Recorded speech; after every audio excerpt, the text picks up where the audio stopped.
அரண்சேனர்களுக்கு வணக்கம். நான் மத நெறிவலகன். இன்றைய நமது சிறப்பு விருந்தினர் ஆய்வாளர் கிருஷ்ணவேல் அவர்கள். நிறைய விஷயங்கள் வாதிக்க இருக்கிறோம், அவரை வரவேற்கலாம். வணக்கம் தோழர். இப்போ காஷ்மீர்ல பஹல்காம் பகுதியில் ஒரு தாக்குதல் நடந்திருக்குது. 28 பேர் கொல்லப்பட்டுட்டாங்க அப்படின்னும் போது அது நாடு முழுக்க ஒரு பெரிய அளவில் ஒரு அதிர்வை ஏற்படுத்தி இருக்குது. இப்போ நம்ம கேள்வி என்ன அப்படின்னா, காஷ்மீருங்கிறது உலகத்தின் பதட்டமான பகுதி. நிறைய இராணுவ வீரர்கள், துணை இராணுவம், சிஆர்பிஎஃப், மாதிரி பிஎஸ்எஃப்னு நிறைய இருக்குது, காவல்துறை இருக்குது. இத்தனையும் மீறி அங்க எப்படி தீவிரவாதிகள் உள்ள வந்தாங்க, அதுல ராணுவ உடையில வந்திருக்கிறாங்கன்னு சொல்றாங்க. எப்படி அந்த தாக்குதல் நடந்தது? இந்த தாக்குதல் எப்படி நடந்தது அப்படின்னு கேள்வியை விட, இந்த தாக்குதல் நடக்க போகுது அப்படிங்கிற விஷயத்தை எப்படி நமது உளவுத்துறை கோட்டை விட்டாங்க அப்படிங்கிறது ஒரு பெரிய செய்தி. ஆமா, உளவுத்துறையோட மிகப்பெரிய ஃபெயிலியர். இது இன்டெலிஜென்ஸ் ஃபெயிலியருங்க. 2 விஷயம் நீங்க கவனிக்கணும். ஒன்று 19ஆம் தேதி மோடி அங்கே செல்வதாக ஒரு திட்டம் இருந்து அது கடைசி நேரத்தில் கைவிடப்பட்டிருக்கு. பாதுகாப்பு காரணங்கள்னு சொல்றாங்க. மோடியை தான் டார்கெட் வச்சிருந்தாங்கன்னு சொல்றாங்க. அது ஒரு காரணம். இன்னொன்று, அமெரிக்க துணை ஜனாதிபதி இந்தியா வந்திருக்கிறாரு. அந்த நேரத்தில் இந்த தாக்குதல் நடந்திருக்கு. அப்போ அமெரிக்க உளவுத்துறை என்ன பண்ணிட்டு இருந்தது? இது 2 மிகப்பெரிய ஜனநாயக நாடுகளின் இன்டெல் ஃபெயிலியர், உளவுத்துறையின் குறைபாடு. அமெரிக்காவும் உளவுத்துறையை கோட்டை விட்டாங்க. தன்னுடைய நாட்டின் துணை ஜனாதிபதி வேறொரு நாட்டுக்கு போறாரு அப்படின்னு சொன்னா அந்த நாட்டோட உளவுத்துறை தீவிரமா விசாரிப்பாங்க. அந்த நேரத்தில் அங்கே எதுவும் பதட்டம் வரப்போதா, ஏதாவது நடக்க போதா, ஏதாவது பதட்டம்னா ஏதாவது போராட்டங்கள் நடக்க போதா அப்படின்றது வர பார்ப்பாங்க. ஏதாவது அமைப்புகள் அமெரிக்க ஏகாதிபத்தியமே ஒழிய அப்படி இப்படின்னு ஏதாவது போராட்டம் பண்ண போறாங்களா, அந்த லெவலுக்கு வர எல்லாத்தையும் விசாரிச்சுட்டு தான் கிளியரன்ஸ் கொடுப்பாங்க. சரிங்க, இப்போதைக்கு எந்த பிரச்சனையும் இல்லை, அவர் போகலாம் அப்படின்னு அந்த நாட்டோட உளவுத்துறை சொல்லணும். அதை போலவே இங்க இருக்கிற நம்ம உளவுத்துறையும் ஒரு ரிப்போர்ட் சப்மிட் பண்ணுவாங்க, எந்த பிரச்சனையும் இல்லைங்க, நீங்க வரலாம் அப்படின்னு. ஸோ ஒரு மிகப்பெரிய ஒரு ஜனநாயக நாடு இந்தியா. அமெரிக்கா இன்னொரு பெரிய ஜனநாயக நாடு. அந்த நாட்டு துணை அதிபர் இந்த நாட்டுக்கு வர்றாரு. இந்த நாட்டு உளவுத்துறையும் ஃபெயிலியர் ஆயிருக்கு, அந்த நாட்டு உளவுத்துறையும் ஃபெயிலியர் ஆயிருக்கு. அது மட்டுமல்ல, மோடியோட பயணம் ரத்து செய்யற அளவுக்கு அவங்களுக்கு தெரிஞ்சிருக்கு. அப்ப ஏன் நடவடிக்கை எடுக்கல? புரியுதுங்களா? மோடியோட பயணம் ரத்து செய்யப்பட்டிருக்கு, அப்புறமும் ஏன் நடவடிக்கை எடுக்காம இருந்திருக்கிறாங்க? இந்த ஊர் பாத்தீங்கன்னா இந்த அமர்நாத் கோயில் போற வழியில தான் இருக்குன்னு சொல்றாங்க. அந்த பனி லிங்கம் உருகி வடியக்கூடிய காலம் இது. வழக்கமா பாத்தீங்கன்னா இந்த ஊடுருவல் எப்ப நடக்கும் அப்படின்னு பாத்தீங்கன்னா ஃபுல் சம்மர்ல எல்லாம் நடக்காது, ஏன்னா பளிச்சுன்னு தெரிஞ்சிடும். அதே போலவே பாத்தீங்கன்னா பனி காலத்துலயும் வர முடியாது, ஃபுல்லா பனியா இருக்கும். அந்த பனியில டிராவல் பண்றது கஷ்டம். கரெக்டாக அந்த பனிகாலம் முடிஞ்சு வெயில் காலம் ஆரம்பிக்கக்கூடிய, அந்த சம்மர் ஆரம்பிக்கக்கூடிய, அதாவது டிசம்பர் கடைசி ஜனவரி முதல் 2-3 வாரங்களில் தான் இந்த ஊடுருவல்கள் வழக்கமாக நடக்கும் அப்படின்னு சொல்லி வல்லுநர்கள்லாம் சொல்கிறாங்க. அப்போ ஜனவரி மாதமே வந்துட்டாங்கன்னா, ஜனவரி போய் பிப்ரவரி, மார்ச், ஏப்ரல் வர 4 மாதமாக உளவுத்துறை என்ன பண்ணிட்டு இருக்காங்க? இப்போ ஜனவரியோட கடைசியிலையோ ஜனவரியோட 2ஆம் வாரங்களில் இந்த மாதிரி ஒரு தாக்குதல் நடந்திருந்தா கூட சரி, அவங்க உள்ளே வந்ததே தெரியாதுங்க அப்படின்னு சொல்லியிருக்கலாம். அப்போ இத்தனை பேர் உள்ள ஊடுருவி இத்தனை ஆயுதங்களோட வந்திருக்கிறாங்க அப்படின்னா இங்க என்ன பண்ணிட்டு இருந்தாங்க? இப்ப இந்த பிரச்சனையை பத்தி பேசும்போது இன்னொரு சிக்கல் இருக்கு. என்ன சிக்கல்னா, இப்ப இதை பத்தி பேசினோம்னா உள்ளூர் இஸ்லாமியர்களுக்கு இடைஞ்சலை கொடுக்குமே, ஒரு சங்கடத்தை கொடுக்குமே அப்படின்லாம் சில பேர் காப்பாத்தி இருக்காங்க. அங்கதான் நான் வரேன். இது எப்படி இதை நீங்க பாக்கணும்னா, மணிரத்னம் படத்துல காட்டுற இஸ்லாமிய தீவிரவாதிக்கும் விஜயகாந்த் படத்துல காட்டுற இஸ்லாமிய தீவிரவாதிக்கும் உள்ள வித்தியாசத்தை பார்க்கணும். விஜயகாந்த் படத்துல காட்டுற இஸ்லாமிய தீவிரவாதி இஸ்லாமிய தீவிரவாதி இல்லை, அவன் பாகிஸ்தான் தீவிரவாதி. மணிரத்னம் காட்டுறது தான் இந்தியாவில் இருக்கக்கூடிய இஸ்லாமியர்களை தீவிரவாதியை காட்டுறது.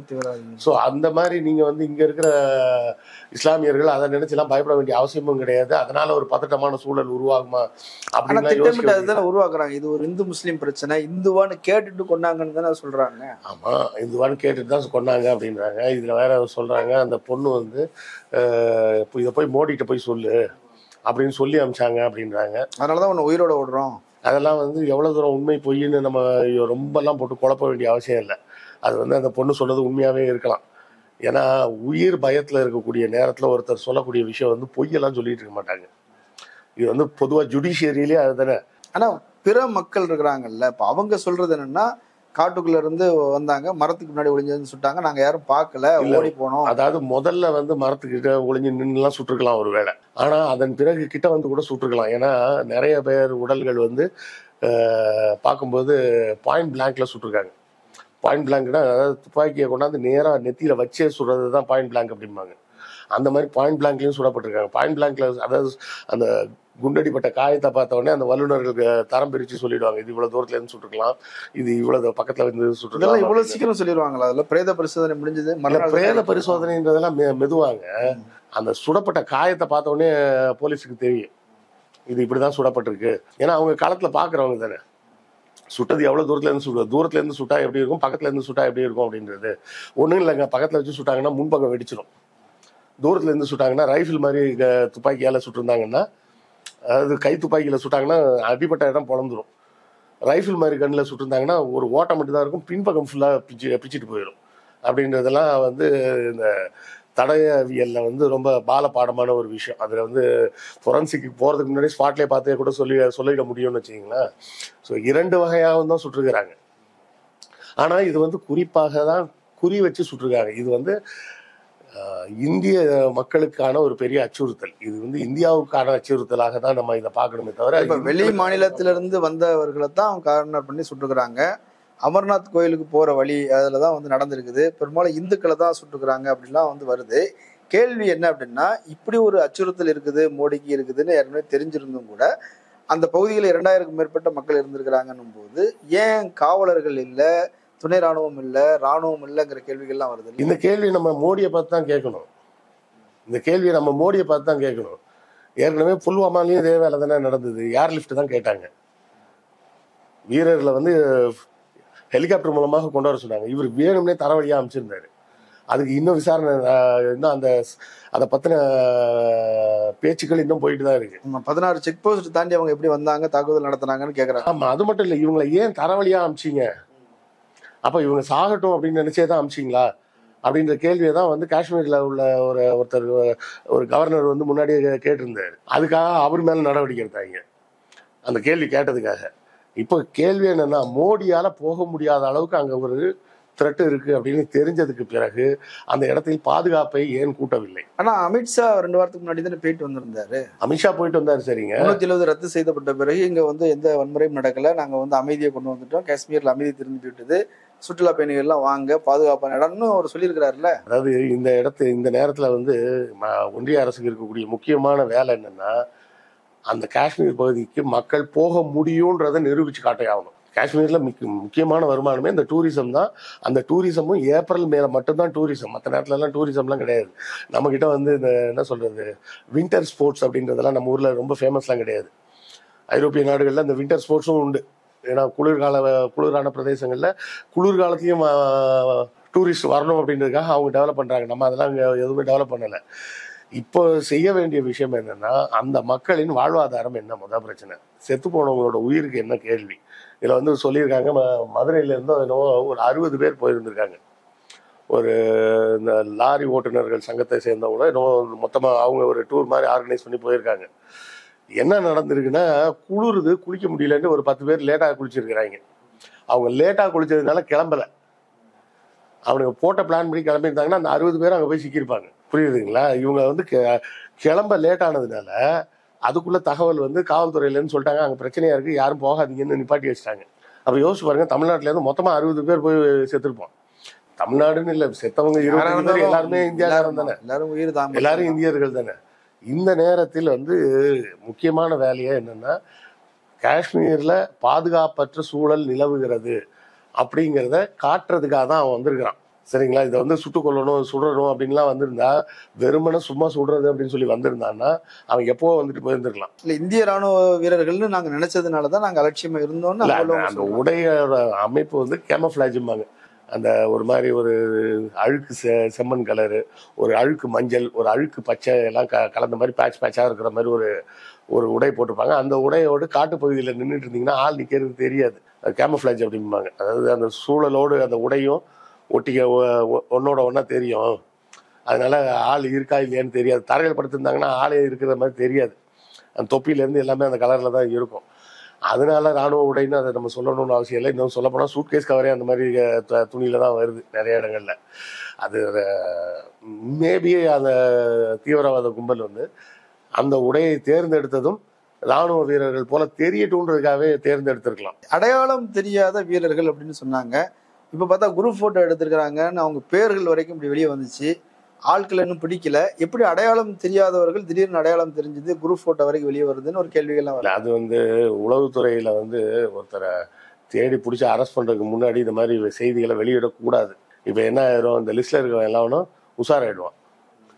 நம்ம இந்த மீடியால பண்ற மிகப்பெரிய தப்பு என்னன்னா, செய்திகளை முந்தி தருகிறோம்னு சொல்லிட்டு எவன் தப்பு செஞ்சான்றதை பத்தின டீட்டெயில்ஸை பூரா முதல்ல வெளியிட்டுறது. இல்ல அரசு தரப்புல வெளியே கொடுத்தா தானே தெரியும். அரசு தரப்புல கொடுத்தாங்களா இல்ல இவங்க இவங்களுக்கு எப்படி தனியா சோர்ஸ் கிடைக்கும்? மூலமா வாங்கியிருப்பாங்க, அப்படி கூட நம்ம எடுத்துக்கலாம். முக்கியமான விஷயமே என்னன்னா, நம்ம அந்த மும்பை தாக்குதல்ல கூட அதானே நடந்தது. இவங்க போக போக சுட்டுக்கிட்டே இருந்தாங்க. அப்புறம் தான் தெரியுது எல்லாம் உள்ள டிவி போட்டு பார்த்து உட்காந்துக்கிட்டு டிவி பார்த்துட்டு இந்த லைன்ல வரானா அப்படின்னு போய் கரெக்டா போய் சுட்டுட்டு இருந்தாங்க. மீடியால செய்திகளை நீங்க முந்தி தர்றதெல்லாம் இருக்கட்டும், அந்த முந்தி தர்றது அந்த ஆப்ரேஷனே காலி பண்ற ரேஞ்சுக்கு முந்தி கொடுக்காதீங்க அப்படின்னு தான் நம்ம சொல்லணும். இது நான் அடிக்கடி என்னோட பேட்டிகளில் பூராமே நான் சொல்றது இதுதான் சொல்லுவேன். குற்றவாளிகள் முழுமையாக கைது செய்து முடிக்கப்படும் வரை போட்டு போலீஸையோ காவல்துறையோ மற்ற அந்த வேலையில ஈடுபட்டு போட்டு நியூஸை குடுன்னு போட்டு புடுங்கி எடுக்காதீங்க. இந்த லிஸ்ட்டை வெளியிட்டது அரசாங்கமாக இருக்க வாய்ப்பில்லை. ஏன்னா கைது செய்யறதுக்கு முன்னாடி அந்த பேரை வெளியிடுற அளவுக்கு மோடி முட்டாள் இல்லைன்னு நம்புறேன். மோடியோ நம்பிதானே ஆகணும். என்ன இருந்தாலும் அவர் எனக்கும் பிரதமர் தானுங்க. உள்துறை அமைச்சகமும் அமித்ஷா வேணா கொஞ்சம் விவரம் தெரியாம இருக்கலாம், அங்க இருக்க அதிகாரிகளுக்கு என்ன விவரம் தெரியாதா? கைது செய்வதற்கு முன்னாடியே அந்த பேரு லிஸ்டோட வெளியிட்டோம்னா. ஆனா அமித்ஷாவை டார்கெட் பண்ணி இந்த நேரங்கள் நிறைய விமர்சனம் வருது. அவர் தான் உள்துறை அமைச்சர். ஆமா, அவர் தாங்க முழு பொறுப்பு அப்படிலாம் சொல்றாங்க. அவர் தன்னுடைய வேலை என்னவோ அதை பார்க்காமல் அவர் கட்சிகளை விலைக்கு வாங்குறது, எம்எல்ஏ விலைக்கு வாங்குறது, எம்பிக்களை மிரட்டுறது, அமைச்சர்களை மிரட்டுறதுன்னு இந்த வேலையிலேயே இருக்கிறாரு. அதனால அவரால் நிர்வாகத்தை கவனிக்கல. இந்த ஃபெயிலியருக்கு மொத்த காரணம் இவர் தான். அவரை டார்கெட் பண்ணி அவரை ராஜினாமா பண்ணணும் வரை சொல்றாங்க. டார்கெட் பண்ணிலங்க, அவர் தான் முழு காரணமே. நல்ல மனுஷனுக்கு ஒரு சூடும்பாங்க. நல்ல மனுஷனா இருந்தா ரிசைன் பண்ணணும். இது மிகப்பெரிய இன்டெலிஜென்ஸ் ஃபெயிலியர்னா உள்துறை தான் அதுக்கு காரணம். சரிங்களா? வெளியுறவுத்துறைனா வெளியுறவு பேச்சுவார்த்தையில பிரச்சனைனா வெளியுறவுத்துறை சொல்லலாம். நீங்க ஹோம் டிபார்ட்மெண்ட் தான் இதுக்கு முழு காரணமே. உளவுத்துறை அவரோட கட்டுப்பாட்டில் தானே இருக்கு.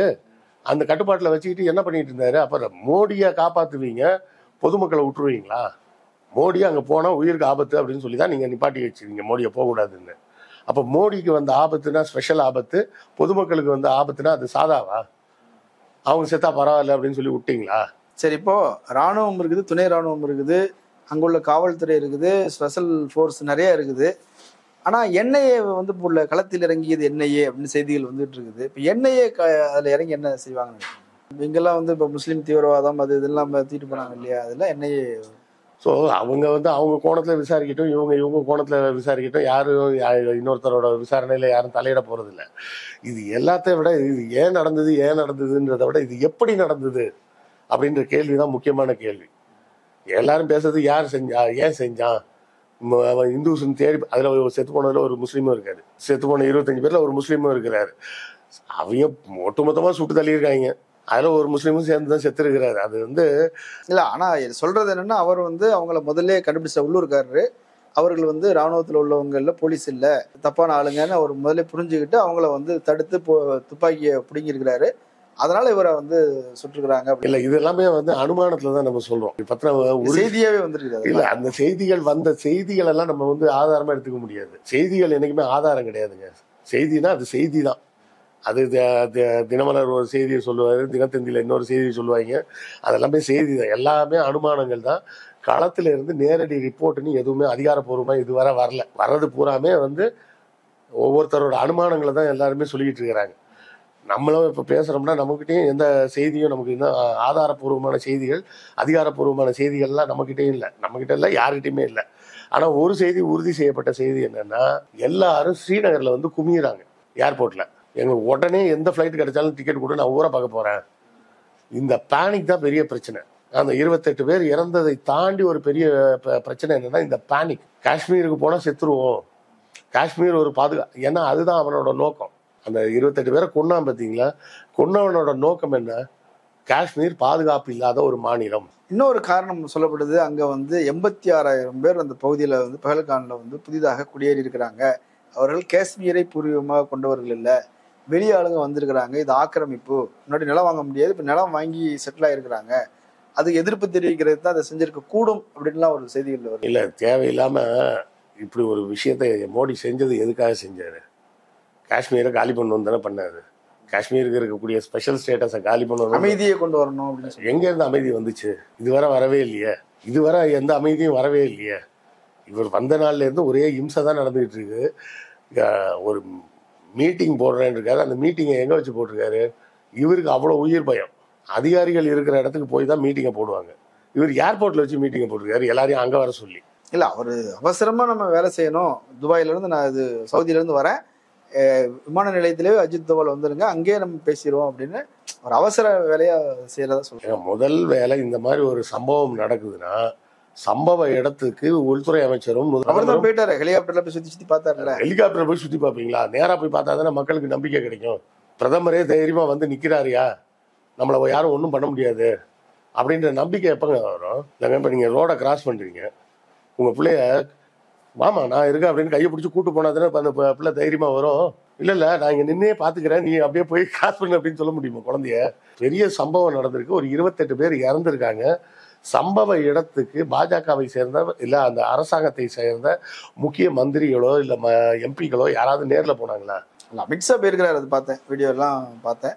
ஹெலிகாப்டர்ல போய் சுத்தி பார்த்தாரு. ஹெலிகாப்டர்ல போக கூடாதுங்க, நேரா போகணுங்க. தரையில நடந்து வாகன வசதி இல்ல, ஹெலிகாப்டர்ல தான் போய் அது அந்த இடம் வந்து ட்ரெக்கிங் மூலமா தான் போக முடியும், வாகனத்துல போக முடியாது. ஆனாலும் அது அந்த எந்த முறையில போக முடியுமோ அந்த முறையில போய் பார்க்க வேண்டியது. மணிப்பூர்ல பிரச்சனைன்றப்போ ராகுல் காந்தி நேரா போனார்ல, அங்க இருக்கிற ராணுவம் தானே உள்ள விட மாட்டேங்கிறாங்க. மணிப்பூர் பிரச்சனையும் காஷ்மீர் பிரச்சனையும் வந்து ஒப்பிட்டு விமர்சனங்கள் வருது. மணிப்பூர்ல மோடி வந்து போகவே இல்லை, அதுல என்ன செஞ்சுக்கிட்டு இருந்தார் அவர் அப்படிங்கிறது கூட மர்மமா இருந்தது அப்படின்னு சொல்றாங்க. இங்க வந்து ரொம்ப ஆக்ஷனை வந்து தீவிரப்படுத்துறோம், பழி வாங்கும் மோடி, கண்கள் சிவந்த மோடி, ஆக்ரோஷமான மோடின்னு நிறைய செய்திகள் வந்துட்டே இருக்குது. அப்ப அதையும் இதையும் ஒப்பிட்டு அங்க வந்து கண்டுகொள்ளப்படலை, இங்க வந்து இந்துக்கள் பாதிக்கப்பட்டா மட்டும்தான் அவர் கண்டுகொள்வார் அப்படின்ற மாதிரி ஒரு விமர்சனம் வருது. இல்ல விமர்சனம் எல்லாம் இல்லை, அதுதான் உண்மையும் கூட. அவர் வந்து இதை வந்து இந்தியா பாகிஸ்தான் பிரச்சனைன்றதுக்கு பதிலா இந்து முஸ்லிம் பிரச்சனையா மாத்துறதுக்கு ட்ரை பண்றாரு. இதன் மூலமாக வட இந்தியாவில் ஒரு பெரிய கலவரத்தை உருவாக்குவோம், அந்த சுட்டுக்கொண்ட பாகிஸ்தான்காரனை பிடிக்கிறோமோ இல்லையோ இங்க லோக்கல்ல இருக்கிற பாய்களை போட்டு அடிப்போம் அப்படின்றது தான் அவங்களோட நோக்கமா இருக்குது. அதனால தானே திரும்ப திரும்ப அந்த பிரச்சனையை இந்துக்கள் கொல்லப்பட்டாங்க, இந்துக்கள் கொல்லப்பட்டார்கள், நீ உன் பேர் என்ன சொல்லு, இந்துவா, சரி சுடுற அப்படின்னு சுட்டாங்க அப்படின்னு தொடர்ச்சியா செய்தி ஏன் பரப்புறாங்க? இந்த செய்தியை பூரா பரப்புறது யாரு? வட இந்திய இந்துவான்னு கேட்டு சுட்டான்னு சொல்றாங்க, முஸ்லீமான்னு கேட்டுட்டு சுடாம விட்டாங்கன்னு செய்தி எதுவும் இல்லையே. இல்ல நான் கேக்குறேன், அது என்ன தீவிரவாதி கேம்பா? எல்லாரையும் உள்ள புடிச்சு வச்சுக்கிட்டு வரிசையா, நீ வா உன் பேர் என்ன, டமான் போ, நீ வா உன் பேர் என்ன, அப்புறம் நீ இப்படி போ, நீ வா உன் பேர் என்னன்னு சொல்றதுக்கு அது ஒரு பொது பாதைங்க. அந்த பாதையில இப்படி நிப்பாட்டி வச்சு கேள்வி கேட்டுட்டு இருக்க முடியுமா? ஆனா அப்ப இந்த வட இந்திய ஊடகங்கள் ஏன் வேணும்னே இப்படி ஒரு செய்தியை பரப்புறாங்க? ஏன்னா இது வந்து அந்த மோடி அரசாங்கத்தின் அஜெண்டாவை அவங்க கொண்டு போறாங்க. இந்த மரணத்தை வேணும்னே அதை அரசியலாக்குறது மட்டும் இல்லாம மத பிரச்சனையாக மாத்தி அவங்க சொல்றது பார்த்தா அப்படிதானங்க இருக்கு. ரேஷன் கடையில கியூல எல்லாரும் வரிசையா சாவறதுக்கு ரெடியா வந்து நின்ன மாதிரியும் வந்து உன் பேர் சொல்லு, அப்படியா அப்துல் காதர், நீ இந்த பக்கம் போ, நீ வா உன் பேர் என்ன ஆண்டனி, எதுக்கும் ஓரமா இல்லை அப்புறமா டிசைட் பண்ற, நீ வா உன் பேர் என்ன அண்ணாமலை, போடுவன அப்படின்னு வரிசையா பேரை கேட்டு சுட்டு கொண்ட மாதிரில பேசிட்டு இருக்கிறாங்களே. பேரை கேட்டு சுட்டு கொள்ற வர எல்லாரும் நின்றுட்டு இருப்பாங்களா? இல்ல எல்லாருமே ஓடதான் செஞ்சோம். முதல் 1-2 குண்டு வரும்போது எல்லாரும் ஓட ஆரம்பிச்சிட்டாங்கன்னு தான் சொல்லுவோம். அப்ப குண்டு வந்தோடனே எல்லாரும் ஓடிட்டாங்க அப்படின்னா இந்த பேரை கேட்டு சுட்டான்னு எந்த அடிப்படையில இவங்க செய்தியை பரப்புறாங்க? ஏன்னா வட இந்திய ஊடகங்கள் முழுவதும் அதானியால் வாங்கப்பட்டு விட்டது, என்டிடிவி முதற்கொண்டு எல்லாத்தையும் வாங்கிட்டாங்க. அப்ப அங்க இருந்து தானே இந்த செய்தியை பூரா பரப்புறாங்க, திட்டமிட்டு பரப்புறாங்க. ஆமா, இது திட்டமிட்டு தாங்க பரப்புறாங்க. நாடு தழுவிய தேர்தல் எதுவும் வரலையே, பீகார் தேர்தல் மட்டும் தானே பக்கத்தில் இருக்கு. எந்த தேர்தல் தான் வரலையோ, இந்த மரணத்தை அரசியலாக்கணும். இந்த மரணத்துல செத்து போனவனை பத்தி இவங்களுக்கு எந்த அக்கறையும் கிடையாது. வட இந்திய ஊடகங்கள்ல எவனுக்கும் இந்த செத்து போனவங்களை பத்தி எந்த அக்கறையும் கிடையாது. அவங்களுக்கு என்னன்னா கொடுக்கப்பட்ட அஜெண்டா படி இந்த பிரச்சனையை உடனடியாக மத ரீதியான பிரச்சனையா மாத்தணும். சுட்டது முஸ்லீமு, செத்தது இந்துக்கள் மட்டும்தான். ஏன் அப்படின்னா கேட்டுதான் சுட்டு கொண்டாங்க. கேட்டு சுட்டு கொள்றதுக்கு என்ன நிவாரண பொருள் வழங்கின முகாமாங்க? ஒரு நிவாரண பொருள் வழங்குற லிஸ்ட்ல வந்து பேரை செக் பண்ணி கொடுப்பாங்க, பேரை செக் பண்ணி கொடுத்தாங்க அப்படின்னு சொன்னா கூட ஒரு நியாயம் இருக்கு. கொல்றது வந்து பேரை கேட்டு நிப்பாட்டி வச்சு சுட்டு கொண்டான்னா கேட்கறவங்க கேனையா இருந்தா கேப்பையில நெய் வெடிதுன்னு சொல்லுவாங்களே, அந்த கதையெல்லாம் இருக்குது இது. அதுல இப்ப நீங்க சொல்ற போது இப்ப பல 100 பேர் இருக்கக்கூடிய ஒரு இடத்துல ஒரு 4 பேர் வந்து நிதானமா அப்படி விசாரிச்சு செய்யறதுக்கு வாய்ப்பு இருக்குதான்னு ஒரு கேள்வி இருக்குது. அந்த கேள்விதான் நான் கேட்கிறேன். ஒரு 100-200 பேர் நின்றுட்டு இருக்கிறான், சுட போறாங்க. அந்த 200 பேர் என்ன லூஸாங்க? நின்று இருக்கட்டும், நம்ம டேர்ன் வந்தவொடனே போய் பேர் சொல்லிக்கலாம் அப்படின்னு. பேண்ட் அவுத்து பார்த்துட்டு அப்புறம் சுட்டாங்க. ஏன்னா இவன் தான் கிட்ட இருந்து பேண்ட் அவுத்தா மாதிரி. அப்ப இதோட நோக்கம் என்ன? அதை பார்த்ததுக்கும் சாட்சி கிடையாது. இல்ல, இந்த செய்தியை பரப்புனதோட நோக்கம் என்ன? ஏன்னா பிராக்டிக்கலா இப்படி ஒண்ணு எனக்கு தெரிஞ்சு பேண்ட் அவுத்து பாக்குறது பிஜேபிக்காரங்க, இந்து முன்னணிக்காரங்க. அவங்க பேண்ட் அவுத்து கலவரம் பண்ணதை நம்ம பார்த்துருக்கோம். மும்பை கலவரம், குஜராத் பேண்ட் அவுத்து பார்த்தாங்கிறது நம்ம கேள்விப்பட்டிருக்கிறோம். இது இப்பதான் புதுசா இருக்குது. அதே உள்ளூர் கலவரத்துல கூட சொல்லலாம். ஏன்னா 10 பேர் சேர்ந்து ஒருத்தன் பேண்ட் அவுப்பான், வந்தவன் 10 பேர் சேர்ந்து 120 பேர் பேண்ட் அவுத்து பார்த்து சுட்டான் அப்படின்னு சொன்னா அதுக்கு நேரம் இருக்குமா? இல்ல, எவ்வளவு பைத்தியகாரத்தனமான ஒரு செய்தி. 4 லட்சம் ராணுவ வீரர்கள் இருக்கக்கூடிய ஏரியாவுல அப்படி நிதானமா அதை செஞ்சிருப்போம். ஒரு குண்டு ஃபயர் ஷாட் கேட்ட உடனே மிலிட்டரி அலர்ட் ஆயிடும். பறவைகள் பறக்க ஆரம்பிச்சிடும் அங்கங்க. அந்த சவுண்ட்லயே அலர்ட் ஆயிடுவாங்க மிலிட்டரி. நமக்கு வந்து அது பட்டாசு சத்தமா துப்பாக்கி சத்தமா நமக்கு தெரியாது, நமக்கு வந்து வித்தியாசம் தெரியாது. ஆர்ம்டு ஃபோர்ஸ்ல இருக்கிறவங்களுக்கு அந்த சவுண்ட்லயே தெரியும் இது கன் ஷாட் தான் அப்படின்னு. கன் ஷாட்னாலே உடனே என்ன அர்த்தம்? குண்டுக்கு பேர் என்ன தெரியுமா? லைவ் புல்லட்னு பேரு. லைவ் புல்லட்னா உயிரோட இருக்கிற புல்லட்னு அர்த்தம் இல்லை, ஒரு உயிரை எடுக்கக்கூடிய ஒரு புல்லட்னு அர்த்தம். ஒவ்வொரு புல்லட்டுக்கும் ஒரு உயிர். ஒரு புல்லட் சுடப்பட்டா ஒரு உயிர் போகுதுன்னு அர்த்தம். அப்போ ஒரு ஷாட் கேட்டாலே வந்து பக்கத்தில் இருக்கிற கண்டோன்மெண்ட் எல்லாருமே அலர்ட் ஆகிருப்பாங்க. அதெல்லாம் இவங்களுக்கு தெரியாதா? இப்படி ஒவ்வொருத்தராக பேர் கேட்டு கேட்டு நம்ம பேண்டை ஒரு சொல்லி சுட்டுக்கிட்டு இருக்கிறவரை மிலிட்ரிக்கு பூ பறிச்சிட்டு இருப்பாங்க, நம்ம சுட்டு முடிச்சதுக்கு அப்புறமா வருவாங்க அப்படின்னு நினச்சிட்டு இருப்பான் அவன். அப்போ ப்ராக்டிக்கலாக நடக்க வாய்ப்பே இல்லாத ஒரு விஷயத்த வேணும்னே இந்த வட இந்திய ஊடகங்கள், இந்த செய்தியை பூரா முதல்ல வெளியிட்டது வட இந்திய ஊடகங்கள். அப்போ அவன் ஏன் இந்த செய்தியை இப்படி திட்டமிட்டு பரப்புறான்? அப்படின்னா they want to create Muslim hatred. எங்க முஸ்லீம் ஹேட்ரட்னா லோக்கல்ல இருக்கிற இஸ்லாமியர்கள் மீது ஒரு வெறுப்பை உருவாக்கணுன்றதுக்காகவே இவங்க கமெண்ட்ல வந்துருவாங்க. பேர் செத்தது இந்துக்கள், இவன் பாரு உட்காந்து பாய்க்கு முட்டு கொடுத்துட்டு இருக்கிறான் அப்படின்னு வந்துருவாங்க. இல்ல, இப்ப எனக்கு இன்னொரு கேள்வி என்னன்னா, இப்ப வெளிநாட்டுல இருந்து ஒரு ஜனாதிபதி, துணை ஜனாதிபதி வந்திருக்கிறார். முன்னாடி பில் கிளின்டன் வரும்போதும் இது போல காஷ்மீர்ல ஒரு தாக்குதல் நடந்தது. அதுக்கப்புறம் பிற அமெரிக்க அதிபர்கள் வரும்போதெல்லாம் இது போல வந்து காஷ்மீர்ல தாக்குதலோ, இப்போ ட்ரம்ப் போன முறை வரும்போது கூட கலவரம் ஒன்று டெல்லியில் நடந்தது. இந்த மாதிரி அமெரிக்க அதிபர்கள் வருவதற்கும் இதுக்குமான தொடர்பு குறித்து எல்லாம் கலந்து பேசுறாங்க. இல்ல, வழக்கமாவே இது மாதிரி ஏதாவது ஒரு அமைப்பு வந்து ஏதாவது தன்னோட இருப்பை காட்டணும் அப்படின்னு முடிவு பண்ணாலே வேறு வெளிநாட்டு தலைவர்கள் வரும்போதுதான் செய்வாங்க. உலகத்தின் கவனத்தை அப்பதான் நியூஸ் வந்து வேர்ல்டு ஃபுல்லா நியூஸ் போகும், இல்லைன்னா லோக்கல் நியூஸா போயிடும். அதனால அவங்க அப்படிதான் செய்வாங்க. அப்போ அவங்க அப்படிதான் செய்வாங்கன்றது வேர்ல்டு ஃபுல்லா அதான் ஒரு மாடல்னு இருக்கும்போது உளவுத்துறை எந்த அளவுக்கு கவனமா இருந்திருக்கணும். வெளிநாட்டு அதிபர் ஒருத்தர் வராரு, துணை அதிபர் வராரு அப்படின்றப்போ இது மாதிரி சம்பவம் நடப்பதற்கு 100க்கு 100% வாய்ப்பு இருக்கு. ஏன்னா அந்த அமைப்பை சார்ந்தவங்க அப்பதான் வந்து போராட்டம் பண்ணாங்கன்றது அவங்களோட போராட்ட குரல் வெளியே தெரியும், இல்லை அவங்களோட தாக்குதல் அந்த அட்டம்ப்ட்ன்றது வெளியே பேசப்படும். இல்லைன்னா இன்னைக்கு காஷ்மீர்ல செத்து போனவங்களை பத்தி அமெரிக்காவில் இருக்க யாரும் பேச போறது இல்லையே. இன்னைக்கு உலகம் பூரா இந்த விஷயத்த பேசுறாங்கன்னா ரீசன் என்ன? ஒரு உலக தலைவர் வராரு. அப்ப இந்த விஷயம் எனக்கு தெரியுதுன்னா நான் யாரு? நான் ஒண்ணுமே கிடையாது. நான் சும்மா ஒரு வரலாறை படிக்கிறவன், வரலாறு பத்தி புக் எழுதுறவன். எனக்கே இந்த விஷயம் தெரியுதுன்னா உளவுத்துறைக்கு தெரிஞ்சிருக்க வேண்டாமா? சரி, இப்ப இதுல இந்து முஸ்லீம் பிரச்சனை இல்லைன்னு சொல்லிட்டீங்க. இது வந்து உள்ளூர் மக்களுக்கும் அரசுக்குமான பிரச்சனையா அப்படின்றது ஒரு கேள்வி இருக்குது. பாகிஸ்தானுக்கும் இந்தியாவுக்குமான பிரச்சனையா அப்படின்றது ஒரு கேள்வி இருக்குது. உங்களுடைய பார்வை என்ன? இல்லைங்க, அதாவது ஆரம்ப காலகட்டங்களில் வந்து காஷ்மீர் மக்களில் நிறைய பேர் வந்து பாகிஸ்தான் ஆதரவாகவே இருந்தாங்க. இப்போல்லாம் வந்து இப்போ வரக்கூடிய ரீசன்ட் செய்திகள்லாம் அவங்க வந்து என்ன ரேஞ்சுக்கு வந்துட்டாங்கன்னா, இருக்கிற வரை நம்ம நிம்மதியாக இருந்தால் போதுன்ற அளவுக்கு வந்துட்டாங்க. ஏன்னா அங்கே வந்து பெரிய வாழ்வாதாரமே கிடையாதுங்க. இந்த குங்குமப்பூ வளர்க்குறது, ரோஜாப்பூ வளர்க்குறது, ஆப்பிள், இந்த மாதிரி அக்ரிகல்ச்சர் சம்மந்தப்பட்டது, இல்லைன்னா டூரிசம், இதை தாண்டி பெருசாக எந்த தொழிலும் கிடையாது அங்கே. ஏன் தொழில் கிடையாதுன்னா வேற யாரும் வந்து நிலமும் வாங்க முடியாது, நிலம் வாங்கினா தான் ஃபேக்ட்ரியை ஏதாவது வைக்க முடியும், எதுவுமே கிடையாது. அவர்களுக்கு ஏற்கனவே வாழ்வாதாரத்தில் ரொம்ப பின்னாடி இருக்காங்க. அது போக இந்த மாதிரி த்ரெட்டு, இந்த மாதிரி பிரச்சனையெல்லாம் இருக்கும்போது ஒரு சாதாரண பொதுமக்களாக இருக்கக்கூடியவங்க என்ன நினைப்பாங்க? வாழ்க்கை நிம்மதியாக போனால் போதும் தாண்டா அப்படின்னு நினைப்பாங்க. டெய்லி போலீஸ் வந்து விசாரிக்குது, இராணுவம் வந்து விசாரிக்குது, அப்புறம் தீவிரவாத கும்பல் வந்து டார்ச்சரை கொடுக்குதுன்னா அவங்களோட வாழ்க்கை தான் என்ன? இந்த இடத்துல நீங்கள் வந்து யாரை குற்றம் சொல்றதுன்னா இந்திய அரசாங்கத்தையும் அந்த தீவிரவாத அமைப்பையும் தான் குற்றம் சொல்லணும். அந்த பொதுமக்கள் அப்பாவி, பாவம், அவன் அவன் 3 வேளை சோத்துக்கே கஷ்டப்பட்டுக்கிட்டு இருக்கான். அவனுக்கு முதல்ல வாழ்வாதாரத்தை நீங்கள் உறுதி பண்ணாதான் அவன் வந்து தீவிரவாதிகள் வந்து பாகிஸ்தான் தீவிரவாதி வந்து காஷ்மீர் மக்களோட வாழ்வாதாரத்தை உறுதி செய்ய போகிறது கிடையாது. அவன் என்ன சொல்லுவான், வா என் கூட வேணா வா சண்டை போடலாம், நம்ம பிரித்து போகலாம் அப்படின்மா. அந்த பிரிஞ்சு போகிறது காலம்லாம் முடிஞ்சு போச்சு. அதெல்லாம் என்னைக்கு அதெல்லாம் வந்து 47 50லேயே முடிஞ்சு போச்சு பிரிஞ்சு போகிறது அப்படின்றதெல்லாம். எந்த நாட்டிலேருந்து எந்த பகுதியும் பிரிஞ்செல்லாம் போகவே முடியாது.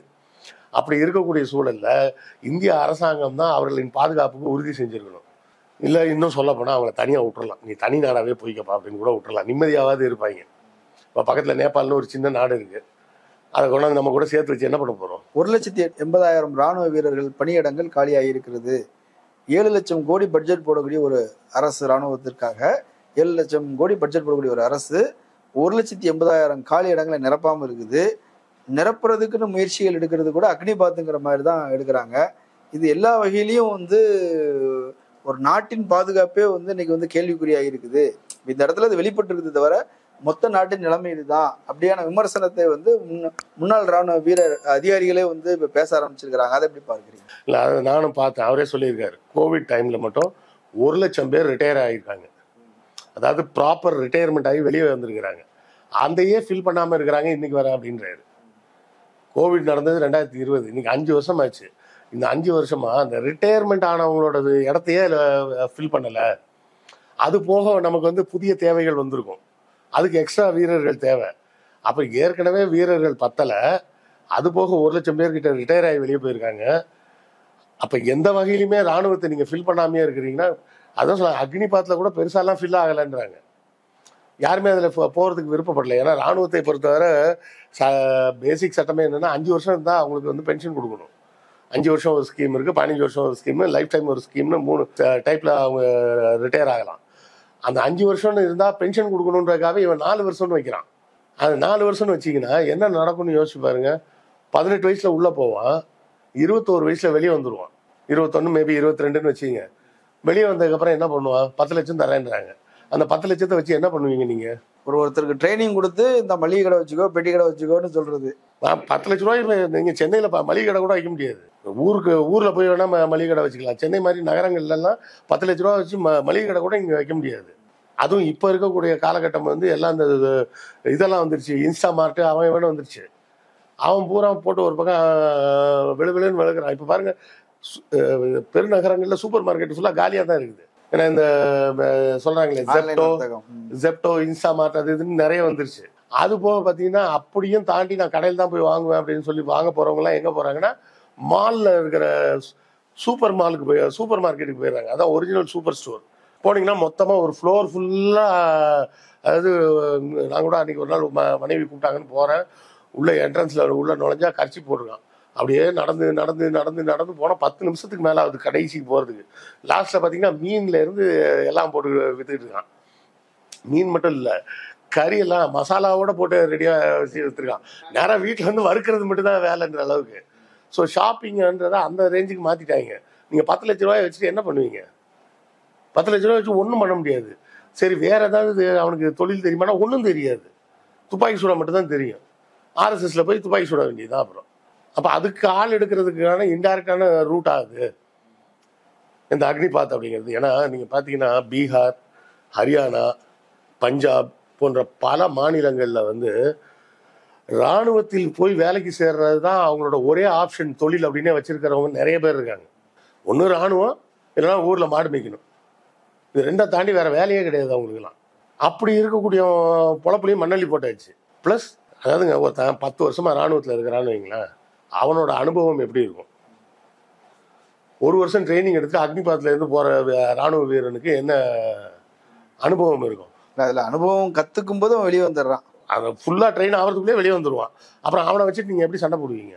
இராணுவத்தில் வந்து முதல் விஷயமே, அதாவது சண்டைன்னு வச்சுக்கிங்க, சண்டையில் முதல் விஷயமே என்னென்னா எதிரி அடிக்கிறது இல்லை, எதிரிட்ட அடி வாங்காமல் இருக்கிறது எப்படின்னு கற்றுக்கிறது. முதல்ல அடி வாங்காமல் இருக்கிறது எப்படின்றத கற்றுக்கணும்.